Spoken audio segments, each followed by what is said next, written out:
Hey everybody, Blugoblin here. Thank you for joining me for my comic book review for the official ending of April 2016. Yeah, I know, I'm late again. Life happens, and sometimes you get a little busy, you get a little sidetracked. I'm behind on a lot of things. Thank goodness for DVRs, and thank goodness for people who understand.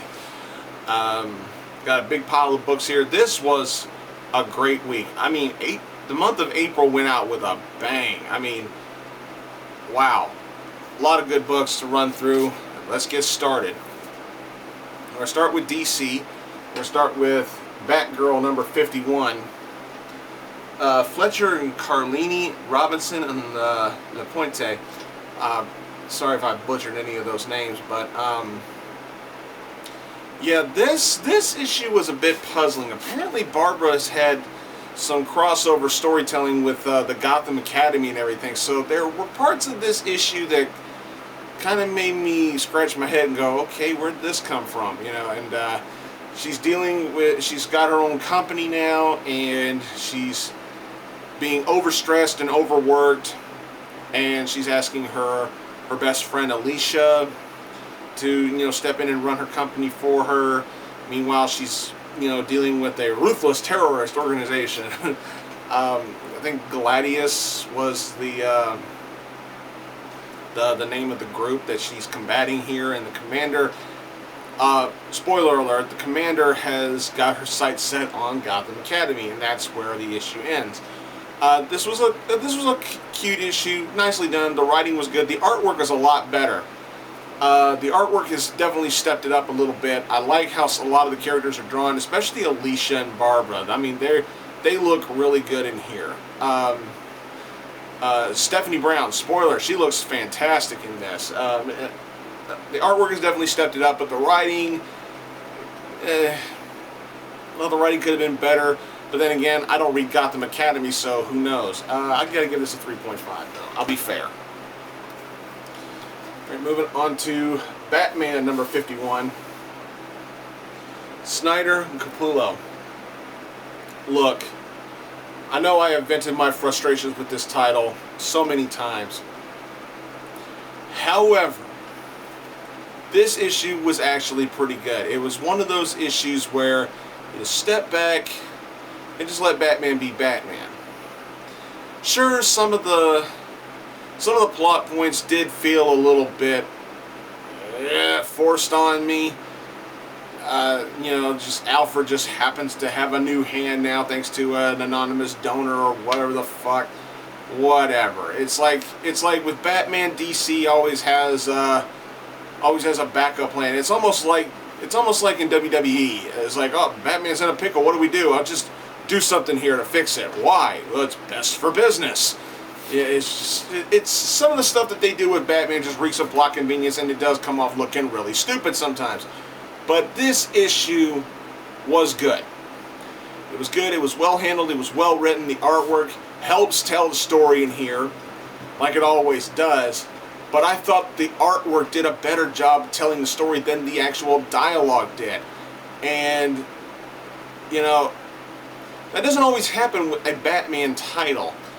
Sometimes Batman does need dialogue, but there are a lot of times when I love it when the artwork and the drawing and the sketches and the way the everything about it and the detail helps really tell the story. And when the artwork does a better job of telling the story than the actual dialogue does, sometimes that's a benefit. Sometimes that is a plus. Not every time it works, but this time it definitely works. And I like where they went with this.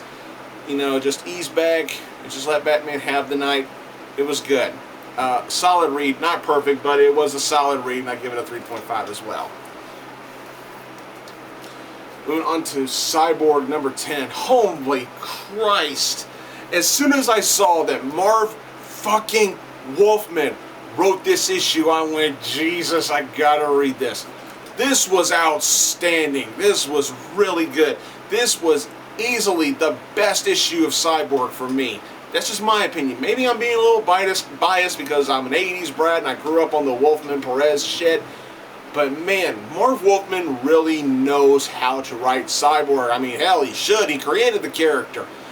But just nicely done here. I mean, and Wolfman is no slouch to, you know, hitting us with that tense drama that went with these characters so many years ago. He still got it. I mean, this is really good.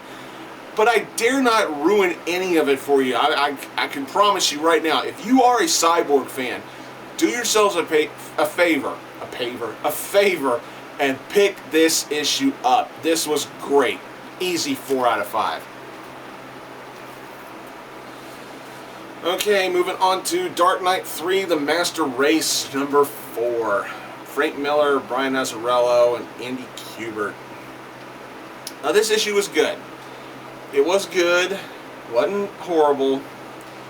But, wow, that ending. That cliffhanger. Whew. Wow. And, ooh.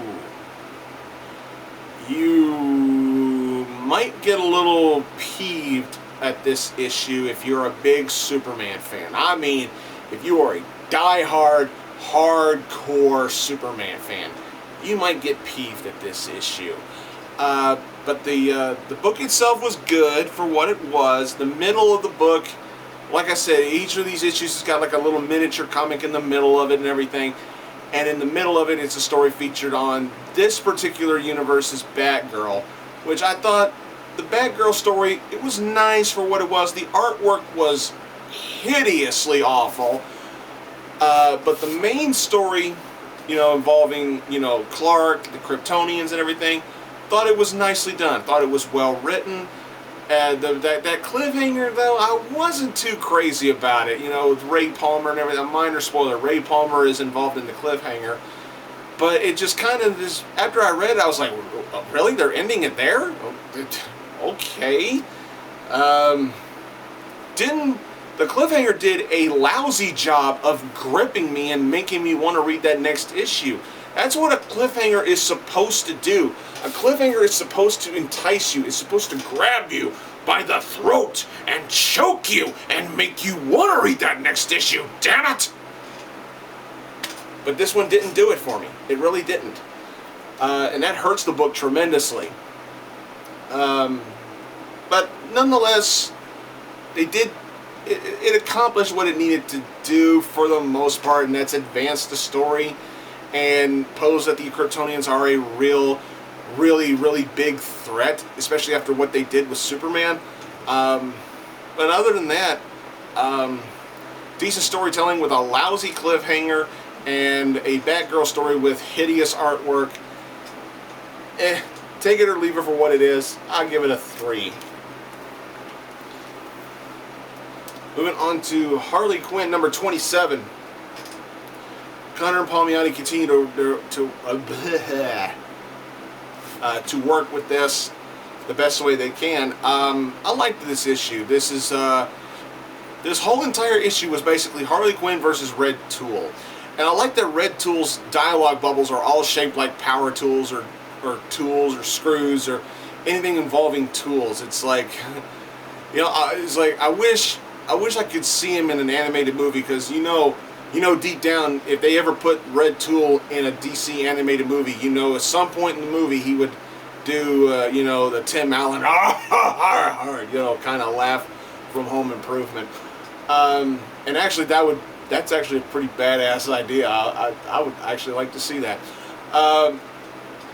But yeah, Harley is messed with, and lots and lots of shit happens in here. I mean, this wasn't your standard funny ha Harley Quinn book. I mean, there was a lot of serious shit happening in here, and that cliffhanger just made me go, what? I mean, what? I can do it again. What? It's actually kind of fun. What? But a good issue nonetheless. It gets a 3.5. What? Oh man, we're ending DC off with Secret Six, number 13, the penultimate issue of the series. Gail Simone. Gail, if you're watching this, I love you, girl. Great writing. This was fantastic. Again, Gail working that magic. What is it I've always been saying about Gail here lately is that the way she writes characters, when she's writing a book that's based on teams and cooperative character development, it always seems like every single character involved in the story seems to matter. It seems like they serve a purpose. They matter. It's not just this character or that character just standing in the background wasting space and all that stuff. No. Just about every single character that she writes in this series, or when she writes a group of characters together, everybody seems to have a place. Everybody seems to matter. And I love that about this writing. I love that about her as a writer. It's just really well done. The main star of this issue was Strix. And oh my God. When I see what the League of Assassins are doing with her and what their ultimate plan is, what Lady Shiva's plan is for her, this could really go somewhere. And unfortunately, yes, this is the penultimate issue, which means the next issue is unfortunately the final issue. Damn it! But in all seriousness though, this was fantastic. A great read from start to finish. Just phenomenal stuff. I loved it. Awesome. Just pure awesome. It's a Gail Simone book. What else do you expect? Gail, love you, girl. Great writing. This was good. An easy 4 out of 5. Alright, moving on to Ghostbusters International with IDW. Ghostbusters International number 4. It's the Ghostbusters in Paris. Yeah. They're in Paris, and unfortunately, according to some jackholes over in Paris, the Ghostbusters are kind of, I guess you could say figuratively, they're out of their jurisdiction or something like that. And of course, Venkman being Venkman, you know, he's going to use his mastery of sarcasm to try and talk his way out of this shit. And meanwhile, you got Egon, Janine, and the rest of the crew, the rest of the remaining crew over in New York, trying to sort things out over there. I mean, it's just great storytelling. It's just great writing, good character development from start to finish. I mean, it's just really, really fun stuff. It's a fun series, and I'm still kicking myself for not jumping on board with the Ghostbusters so many years ago. I mean, this is easily one of the most entertaining titles that I'm getting right now, and I'm just loving it. It's just really good. Easy 3.5. Sticking with IDW for right now, Teenage Mutant Ninja Turtles number 57. Holy shit! Where do I fucking start with this? This was damn close to being pick of the week. So was Secret Six.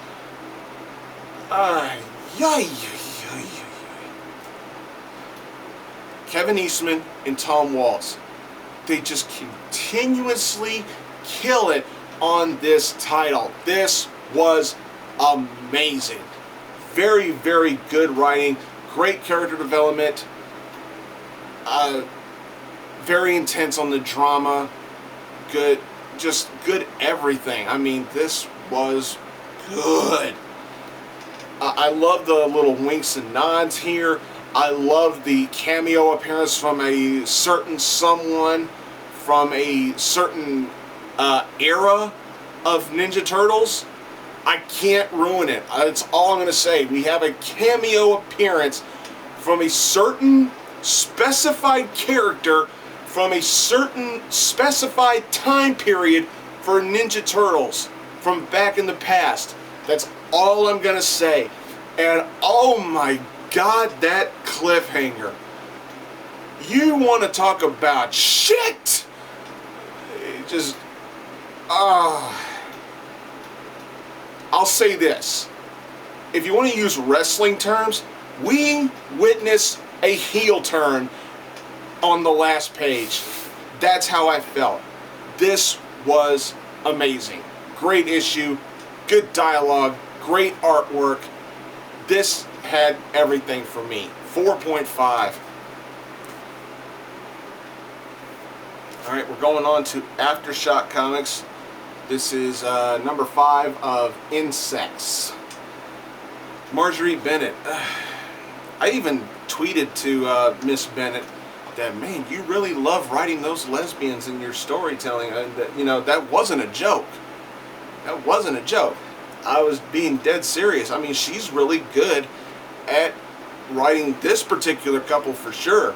I mean, she's doing a fantastic job with this, and she has every right to be fucking proud of this. I mean, who would have thought I would be so captivated by basically a sci-fi horror fantasy series that's so fucking off the wall, so fucking over the top, it's just awesome.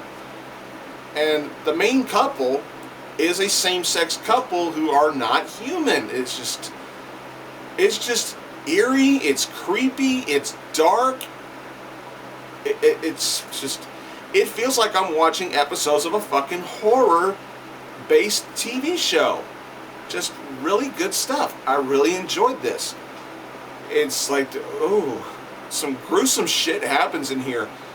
Marjorie Bennett, keep up the good work. This was good. This was very entertaining, great artwork, good storytelling. It has everything I could ask for. Was it perfect? Not really, but it was a good read. It gets a 4. Alright, this, my friends, this is my pick of the week. You have no idea how much I was looking forward to this book. I was ready for this. I mean, ready. We are celebrating 25 years of this character's existence. And this book was so good. This book made me so happy. I tweeted about this book and I got so much response back from it. I got response back from it from the people who wrote it, and I got a response from the man who invented this character. And I cannot begin to tell you how honored I was to get that kind of feedback. This was outstanding. It's from Joe Books Limited. It's a Disney comic, and it is Darkwing Duck #1. Holy Christ. This is a character that has always has a special place in my heart. This character was one of the last, for me, one of the last true enduring cartoon characters done well before the Power Rangers came along and killed off all the good cartoons. This was fantastic. From beginning to end, this book had everything I could ask for in a Darkwing Duck story. Now, I had read somewhere online, I don't remember where I read it on, but I read somewhere online that this was originally supposed to be a reboot of the cartoon. An actual cartoon reboot, but the idea got nixed and they put it in a comic book form instead. And you know what? After reading this issue, I firmly believe that. This was really good. Darkwing has ditched the whole turtleneck shirt underneath the jacket thing. He's now going with a shirt and tie look. But every character in here just works. Everything. And it's modernized. The title of the story is called Orange is the New Purple. You have modern twists to the storytelling. You have the Muddlefoots wanting to watch 8 seasons of a TV show wrapped up on DVR. It's like a modern day telling of Darkwing Duck stories, and it was so well done. And I love how, you know, the main threat is, of course, Negaduck. And even Darkwing questions how Negaduck survived the ordeal the last time they crossed paths. But it really doesn't matter. Negaduck has this scheme, and he lures Darkwing, knowing Darkwing's ego. His massive ego. He lures him into a trap at a prison of all places. And I gotta stop right there. The cliffhanger, the ending of the issue, I felt was spectacular. It was amusing, it was entertaining, yet at the same time it was creepy and it was suspenseful. This book, this was a stellar beginning to what I am praying is a phenomenal run for this character. Happy 25 years, Darkwing. This was an absolute gem. Remember this book. If you missed out on buying this, look for it on the stands. Get it back ordered. Do whatever you can. If you loved this character back in the 90s like I did, you can't go wrong. This is an easy buy. This is well worth your money. This is well worth your time. And it is a much, much, much needed addition to your comic book collection. Fantastic. I fucking loved it. A 5 out of 5. Alright, now to go to Marvel. All New Wolverine, number 7. Tom Taylor still killing it on here. Guest starring the unbeatable Squirrel Girl. You want to know what happens in here? Wolverine and Squirrel Girl, they rescue a squirrel. That's it. That's literally it. We get flashbacks, and then they rescue a squirrel. That's it. 3.5. How else do you want me to put it?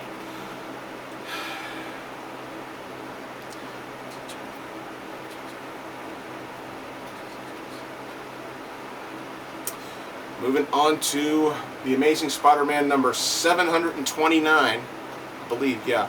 19, 20, 21, 22, 23, 24, 25, 26, 27, 28, 29. Yeah, 729, or number 11. Yeah, this is Amazing Spider-Man 729. Dan Slott and Giuseppe Camuncoli.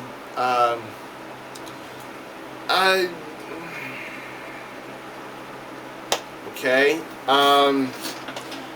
Remember that talk in the last issue that Peter vowed to beat Scorpio even if he had to risk everything he has? Yeah, I'll risk losing everything, my company, everything I own, all my assets and all that shit. He'll risk losing it all to take you down. But nope. He doesn't lose anything. I'm going to spoil the hell out of this book because of reasons. Spider-Man beats Scorpio in one of the most head-scratchingly bullcrap ways you can imagine.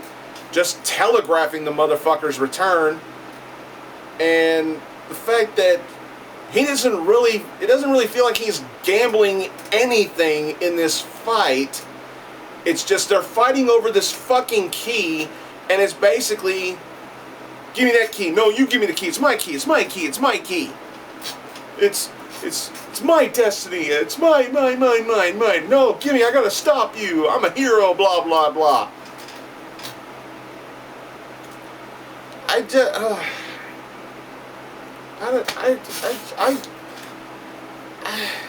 don't really know what to say. I mean, it's just... And then that fucking cliffhanger at the end of the issue, for the love of fucking God. It's too goddamn soon. No, don't fucking do it. No, Christ, don't fucking do it. Please, Marvel, please. Don't. For the love of Christ. You just can't fucking help yourselves. This character, this title, the magic just isn't there. This doesn't feel like Amazing Spider-Man. This feels like Iron Man dressed up in a Spider-Man costume. And he just happens to be fighting Spider-Man villains. This just doesn't have that Spider-Man magic that it's supposed to have. I really want somebody else on this title. Really do. I mean, look, I know I've patched things up with Dan Slott, and I hope he and I are cool. But I have to be honest, it's time for him to step down, concentrate on other titles that I know he can make work. It's just, there are so many other writers I would love to see on this title. One of them being Mark fucking Waid. Mark Waid, Joe Kelly, Brian Michael Bendis, A Partridge in a Pear Tree, somebody else. It's like, I wonder, has Dan Slott been on this title longer than Jeff Johns was on Green fucking Lantern? This title just doesn't have it for me right now, and it pains me to say that. My favorite hero of all time. The one title that I promised I would always be loyal to. No matter how bad it got, I would always stay loyal to Amazing Spider-Man. And after reading these past few issues here lately, I never thought I would say this, but I am questioning my fucking loyalty to my favorite character ever. That's bad. That's really bad, folks. Do any of you out there have a particular title, whether it be from Marvel, DC, or an independent company? Do any of you out there have a particular comic book title that you yourself have promised that you would always stay loyal to it no matter how bad it got, but after getting really bad, you actually started to question your loyalty? Have any of you ever gone through that ordeal? If you do, then you have to know how I feel. A 2 out of 5. Let's keep it going with Daredevil number 6. Charles Soule, yet another writer I would love to see write Spider-Man. Bufagni, I believe is the artist's name. Oh, this is the beginning of the Electric Connection. And yeah, Elektra's back, folks. And remember, Matt did something to erase people's memories of him being Daredevil, and that was including Elektra. But I'm just praying that they didn't pull a Mephisto or a Doctor Strange magic bubble to erase these memories. When you literally rehash ideas that fail, it really sucks. But yeah, Elektra is fighting Daredevil in here for what I thought was for a very specific reason that I could see coming, but then that cliffhanger just swerved me. I'm like, oh, whoa, okay, interesting. Let's see where you go with this. This was good. 3.5. We're getting close here, folks. Spidey number 5. Now here you go. This is a title that has that Amazing Spider-Man magic. This worked. This was good. This was, for me, this was the best issue of Spidey so far. This was good. This was really good. It had everything I could ask for in an Amazing Spider-Man title. Just really good. And it involves my all-time favorite Spider-Man villain, the Green Goblin. And wow, he actually looks pretty good in this issue. Just really good stuff. And to see all the what's the term I'm looking for here? Not transitions, I guess. Well, I guess you can say that. But to see the transitions and the interactions between characters from one alter ego to another alter ego, to see how they click and everything, and to see how they think about each other, it's just really well done. It's well written. Thompson does a good job with this. All of you working on the Spidey title, keep up the good work. This was a fantastic read. Really good. This easily gets a 4 from me. We're going to end it with Star Wars number 18. Jason Aaron, Linnell Yu. Woo. Wow. This was good. This was really good. Leia and Sana are still forcefully working with Dr. Aphra to escape this prison near the sun and everything. And you still got the comedic stuff with Han and Luke. You know, it's like Han's trying to boss Luke around, but Luke's got something hanging over Han's head to where Han's just like, fine, do whatever the fuck you want and all that shit. Just really good. Really good stuff. I love the interaction. I love the dialogue between the characters. I especially love the squabbling between the ladies in here. That was easily the best stuff in the book. Really good stuff. Really great shit. I mean, the Star Wars titles are just kicking ass. They're just kicking all kinds of ass. They're kicking my ass, they're kicking your ass, they're kicking some asses out there on the street. They're kicking some asses down there at the grocery store. I mean, it's just kicking all kinds of ass. Can we just say that? I mean, Star Wars is kicking ass. Just really good. Just fun read, really good. Like where they're going, and a nice little uh-oh kind of cliffhanger at the end. Great stuff. Easy 4. Alright, that's it for this review, everybody. Hope you all enjoyed me shooting my mouth off about books.